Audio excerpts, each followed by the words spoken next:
We need to have a serious conversation about a silence. An almost deafening silence in the Western mainstream media. While the news cycles fill up with distractions, political theater, moral panics, and the latest statements from Donald Trump, something of tectonic proportions is shifting behind the scenes of the global financial system. There is a meeting on the horizon, a pending announcement from the BRICS group, and what is being prepared there is not just another diplomatic summit. It is the draft of a new economic system. The economist Richard Wolff, one of the few voices who consistently points to the structural flaws of Western capitalism, has been warning about this. He understands that what we are about to witness is not a conspiracy theory. It is a timeline. It is the logical result of actions taken by the West itself. What no one in the media dares to say aloud is this: the next major BRICS announcement, likely focused on a new payment system or an alternative unit of account, is not an attack on the dollar. It is an abandonment. It is the rest of the world, the global South, finally building an emergency exit from a burning building. And the reason the media in Washington, New York, and London is so silent is fear. The deep, psychological fear of admitting that the game they invented, the game they rigged for 80 years, is about to be changed forever. They cannot report on it honestly, because to report it would be to admit their own irrelevance. This is the central thesis we must understand. The American empire is in a state of terminal denial. Its elites, whether from the Democratic establishment or Trump's Republican insurgency, are psychologically incapable of processing reality. The reality is that the very tools that built their empire, the power of the dollar, the threat of sanctions, military hegemony, no longer work. Worse, they are now backfiring. Every time the United States weaponizes the dollar, it just gives the rest of the world 1,000 more reasons to abandon it. Every time they impose tariffs, they just expose their own industrial weakness and increase inflation for their own people. What the next BRICS announcement represents is the moment the multipolar world stops asking for permission. For decades, the West operated under the Washington Consensus, an ideology that said the neoliberal model, privatization, deregulation, austerity, was the only path. The BRICS, now expanded to include energy giants like Saudi Arabia, Iran, and the UAE, represent the Global South Consensus. And this consensus says, we do not need your ideology. We do not need your inflation. And soon, we will no longer need your currency. The empire is in denial, but the rest of the world is busy building the tracks for the train of the future, and that train no longer passes through Washington. Let's analyze the evidence. Let's dissect the fundamental weakness that makes this BRICS announcement not just possible, but inevitable. Exhibit A is not found in the strength of BRICS, it is found in the economic suicide of the West. First, we need to talk about the weapon that backfired: sanctions. For generations, the most powerful tool in Washington's arsenal wasn't its missiles, but the SWIFT system. The ability to, with a single command in Brussels and Washington, disconnect an entire nation from global trade. It was the financial, nuclear option. And then, in 2022, in an act of imperial hubris that future historians will study with astonishment, they used it against a nuclear power with vast energy and commodity resources, Russia. They didn't just sanction, they confiscated. They froze over $300 billion in Russian sovereign reserves. They believed this would bring Russia to its knees in weeks. They believed their own propaganda. But, as Professor Wolff and other critical analysts pointed out the very moment it happened, they made the greatest strategic miscalculation of this century. They didn't sever the Russian economy. They severed global trust in the US dollar and the euro as reserve assets. Think with me from the perspective of a financial planner in Riyadh, in Beijing, in Brasilia, or in New Delhi. What did they see? They saw that the assets they had spent decades accumulating, their US treasuries, their euros, were not, in fact, their assets. They were hostages. They were privileges that could be revoked at any moment if their foreign policy displeased the US State Department. In that exact moment, de-dollarization ceased to be an academic debate and became an urgent matter of national security for 2/3 of the planet. The United States proved to the world that the dollar was no longer a neutral reserve asset, it was a politicized weapon. And no one wants to build their national security on a weapon pointed at their own head. And what happened to Russia? Did it collapse? No. It turned east. It began selling its oil, gas, and wheat to China, to India, to Turkey, and it did so in yuan, in rupees, in rubles. Bilateral trade between Russia and China exploded to record levels. The Russian economy, according to the very IMF that predicted its apocalypse, grew faster than Germany's, faster than the UK's, faster than the United States' own. Washington didn't just fail to stop Russia, they forced the creation of alternative financial systems. They gave China the golden opportunity to internationalize the yuan in energy trade.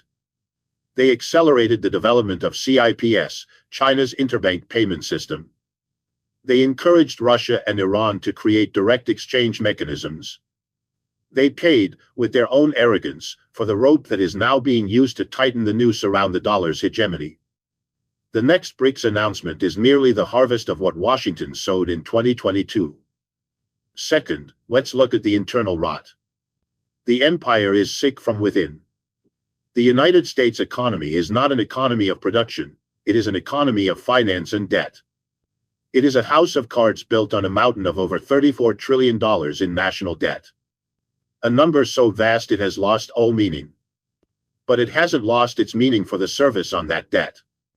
Interest payments on the U.S. debt are about to exceed $1 trillion per year. Soon, the United States will spend more money just paying interest on its old debt than it spends on its defense budget. Think about this logic. It's a financial doom loop. To pay the interest on the debt they've already issued, they must issue more debt. And who is supposed to buy this new debt? Historically, it was China, Japan, Saudi Arabia. But, as we've seen, they now understand this debt is a hostage. So, they are selling, not buying. If the world doesn't buy the debt, who does?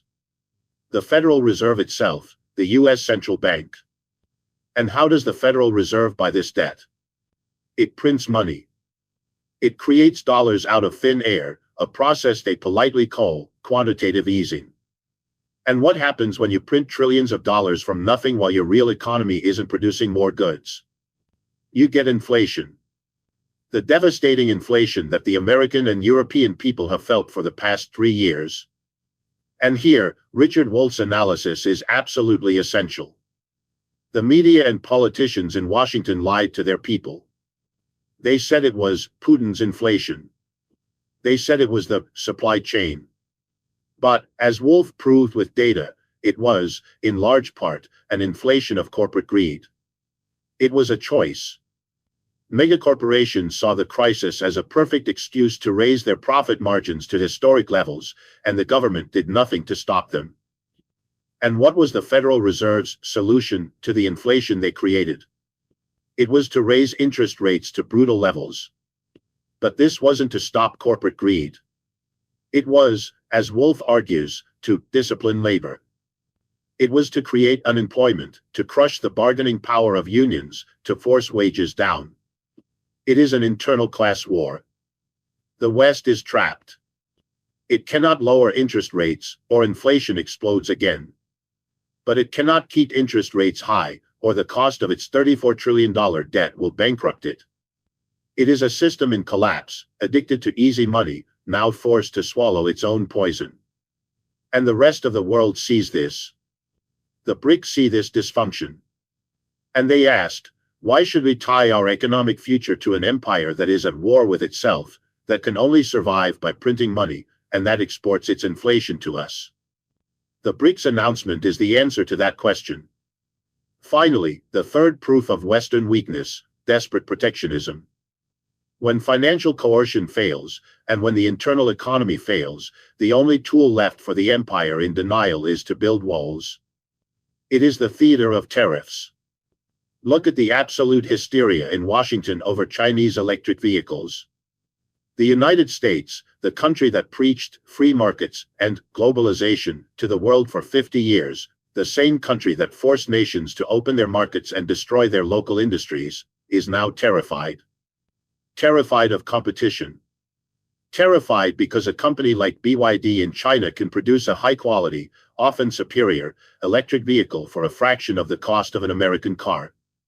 What is Washington's response? Innovation. Investment. Reducing the obscene profits of executives to make their own products competitive? No. The answer is to slap a 100% tariff on them. The answer is to ban the cars. This is not a sign of strength. This is a death certificate for the West's industrial competitiveness. It is the public admission that they have lost the game. They chose financialization. They chose to export their industrial jobs to countries like China and Mexico, a point that both Wolff and other realist analysts make. They created the Rust Belt in their own country, betraying their workers in the name of quarterly profits. And now, decades later, they are shocked that China, having received all that technology and investment, learned to do it better and cheaper. And who pays the price for this denial? Who pays for these tariffs?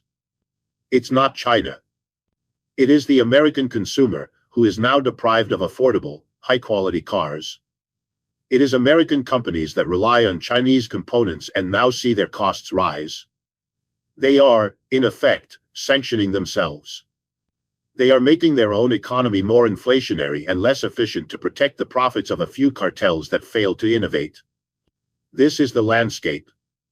This is the exposed weakness. A financial system that became a weapon and is now being shunned. A domestic economy addicted to debt and money printing, trapped in a self-inflicted inflationary crisis. And an industrial base that can no longer compete and can only survive through desperate tariffs. It is in this fertile soil of Western collapse that the BRICS announcement is about to sprout. While the West is immersed in its own theater of debt, inflation, and political dysfunction, the rest of the world has simply stopped watching the show. They are busy. They are building. This is Exhibit B. The rise of the multipolar world, what Richard Wolff calls the other, emerging system, is not a maybe. It is not a theoretical projection for the year 2050. It is happening right now, as we speak. And this next BRICS announcement is the concrete proof. What Wolff and other independent analysts, those who do not receive their paychecks from Western media corporations, anticipate is not necessarily the launch of a single BRICS currency tomorrow. That is a straw man. It's a distraction that the media in New York and London use to mock the idea, to call it impractical. See, they say, China and India will never agree. They are missing the point on purpose. What is being built, and what will likely be announced, is something far more practical, far more subtle, and, for dollar hegemony, infinitely more dangerous. It is the infrastructure of independence. Think of it as BRICS Pay or a digital trade settlement platform. Think of it as a bridge. A digital bridge that connects the domestic payment systems these nations have already built in response to US sanction threats.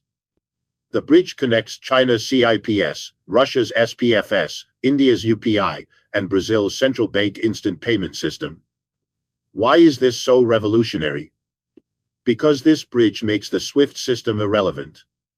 It makes the US Treasury Department irrelevant. If Brazil can sell millions of tons of soybeans to China, and China can pay instantly in digital yuan via this new bridge, and Brazil, in turn, can use that digital yuan to buy oil from Saudi Arabia or fertilizer from Russia, where, exactly, is the dollar in that transaction? Where is the correspondent bank in New York that takes its cut? Where is the bureaucrat in Washington with his finger on the sanction button? They are nowhere. They have been bypassed. The empire was not defeated militarily. It was made obsolete financially. This is the real endgame. And the numbers, the facts the media ignores, confirm this tectonic shift. Let's look at what the G7 pretends not to see. The expanded BRICS group, BRICS Plus, which now includes the energy giants, already accounts for over 37% of global GDP in purchasing power parity, or PPP. The almighty G7. Barely 30%. This is of an importance that cannot be overstated. The West's nominal GDP, which they celebrate so much, is inflated by overvalued stock markets, real estate bubbles, and complex financial sectors that, frankly, produce nothing tangible. GDP in PPP measures real output. It measures steel, it measures cars, it measures grain, it measures semiconductors, it measures energy. And by this measure, the global South, the multipolar world, is already the world's largest workshop. The West has merely become the law office and the bank that used to manage that workshop. Look at China's example. The Belt and Road Initiative. The Western media, obediently controlled by its masters in Washington, spent the last decade slandering this project, calling it debt trap diplomacy. What a profound insult to the intelligence of anyone who can read a balance sheet. The United States, in the same period, spent over $8 trillion on its disastrous wars in Iraq and Afghanistan. What did they leave behind? They left chaos, failed states, ruins, and millions dead. China, in that same period, spent about $1 trillion building deep-water ports in Pakistan, high-speed railways in Indonesia, power grids in Africa, and bridges in South America. If building infrastructure that allows a country to export its products is a debt trap, what should we call the cluster bombs and depleted uranium that the United States left in the Middle East? The truth is that the Belt and Road Initiative is the 21st century's Marshall Plan. It is China using its vast capital surplus to build the physical arteries of the new multipolar world, a world where trade will no longer need Washington's permission. And then, there is technological dominance. In its desperation, Washington tried to ban Huawei, tried to cut off China's semiconductor supply, believing it could cripple its competitor. What was the result?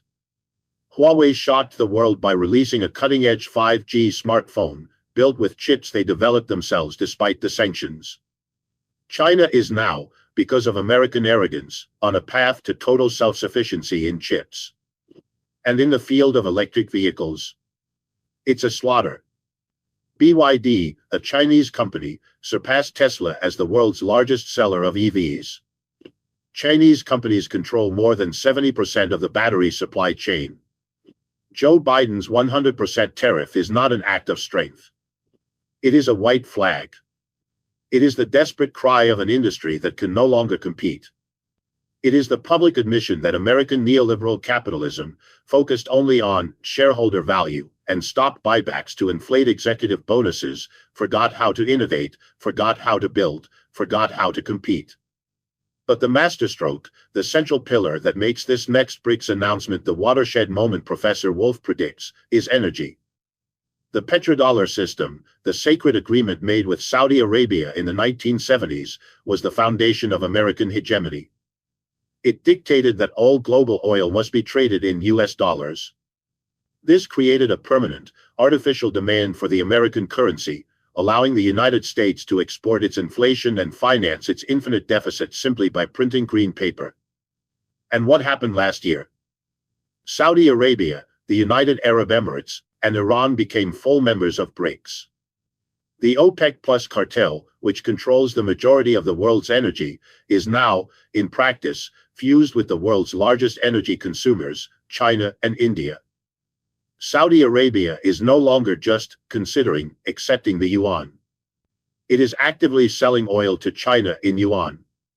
This should be the headline of every newspaper in the world, every single day. But instead, silence. Denial. The petrodollar contract is dead. It just hasn't been officially buried. When BRICS announces its new payment system, and the Saudis, Russians, and Iranians begin using it to settle billions of dollars in energy transactions, bypassing the dollar, that will be the sound of the last shovel of dirt on the coffin of American financial hegemony. The empire can no longer pay for its imports and its wars by printing money that the world is forced to accept in exchange for its energy. That game is over. And it is right here, at this moment of profound existential crisis, that we enter the theater of the absurd. We enter the circus of denial. And the ringmaster of this circus is, of course, Donald Trump. Donald Trump is the perfect psychological personification of the empire's denial. He is loud, he is arrogant, He is obsessed with superficial symbols of strength, the wall, the tariffs, the military parades, precisely because the real strength, the economic and industrial strength, is bleeding out. What does Donald Trump propose to deal with this complex global tectonic shift? To deal with the end of the petrodollar, the rise of BRICS payment infrastructure, the loss of the technological edge to China? What does he offer as a solution? He offers a 60% tariff on China. He offers mass deportations of workers. He offers to shout louder. He is a man trapped in a past. He genuinely believes it is still the 1980s, that he can bully China the same way the US bullied Japan with the Plaza Accord. He does not understand, or refuses to understand, that China is not Japan. China is not a military vassal of the United States, hosting American bases. China is a civilization state with 5,000 years of history and a 100-year economic plan. Trump can barely think beyond the next 24-hour news cycle. Richard Wolff hits the nail on the head in his analysis of the fundamental flaw in Trump's thinking. Trump correctly identifies the victim, the forgotten American worker, the Rust Belt middle class. His voters are right to be angry. They were betrayed. Their lives were destroyed. But Trump lies, deliberately, about the culprit.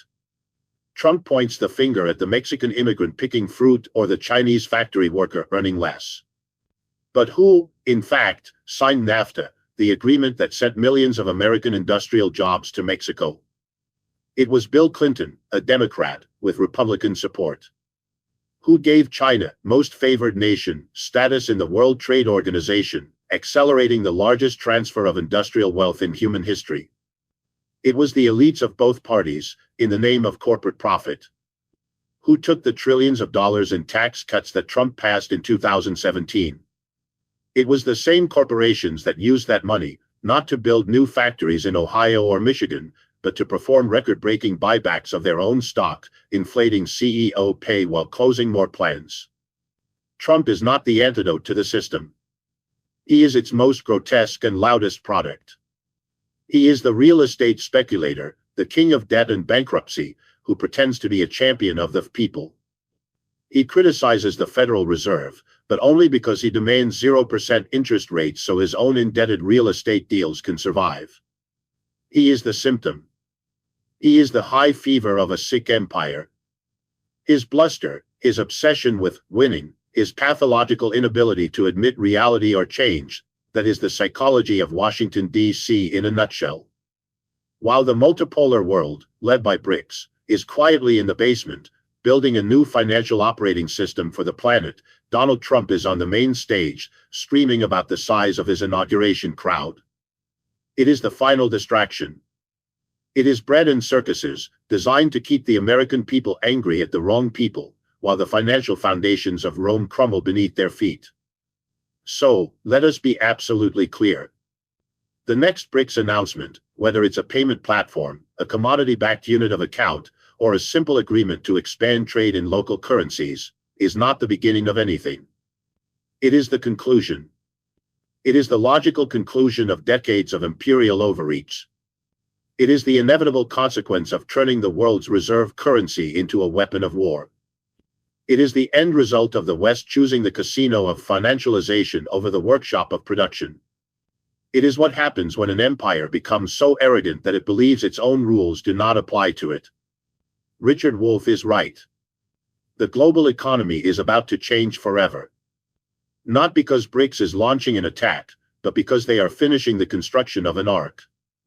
And they are doing it just in time, because the flood of Western debt, money printing, and inflation is about to break every levee. The American empire is in a state of terminal denial. Its elites, whether Trump or Biden, are too busy fighting over who gets to be the captain of the Titanic, not realizing the ship has already hit the iceberg and the water is rising rapidly on the lower decks. But you, who have watched this analysis to the end, you are not in denial. You now understand the truth. You see what is behind the media's deafening silence.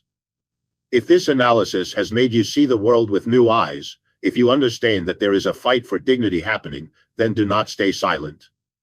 Share this video so that more people can understand what the traditional media will never explain.